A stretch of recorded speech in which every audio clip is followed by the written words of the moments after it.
রাজধানীর বিভিন্ন এলাকায় ফুটপাতে হরহামেশে চোখে পড়ছে নানা রকম ভেষজ শরবতের দোকান।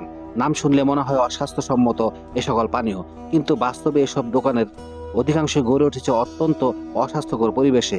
ঝুলিয়ে রাখা এলোভেরা, বোতলে বোতলে সাজিয়ে রাখা তোকমা, ইসুপগুল, কাতিলা, নিমপাতা, বেল এবং জামের বিচি সহ নানা রকমের পাউডার মিশিয়ে ভেষজ শরবত তৈরি করা হয়। তবে এসব শরবত তৈরি হয় অপরিষ্কার পানি আর অপরিচ্ছন্ন পরিবেশে, যা স্বাস্থ্যের জন্য মারাত্মক ঝুঁকিপূর্ণ।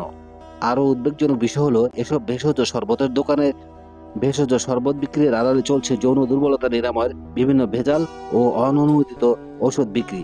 বিভিন্ন অখ্যাত কোম্পানির নামে বেনামে বাজারজাতকৃত এসব ভেজাল ওষুধে থাকে ক্ষতিকারক ও রাসায়নিক উপাদান, যা স্বাস্থ্যের উপর বিপর্যয় ডেকে আনতে পারে।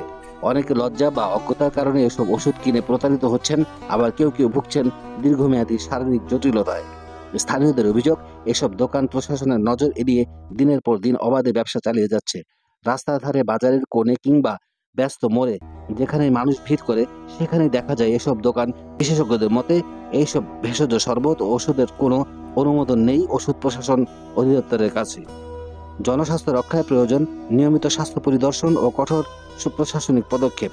সচেতন মহল বলছে, ফুটপাতের এই সব ভেষজ শরবতের দোকানগুলো যেন স্বাস্থ্যবিধি মেনে পরিচালিত হয় এবং ভেজাল ওষুধ বিক্রির সঙ্গে জড়িতদের দ্রুত আইনের আওতায় আনা হয়। এটাই এখন সময়ের দাবি। আব্দুর রহমান, নিউজ বাংলাদেশ, ঢাকা।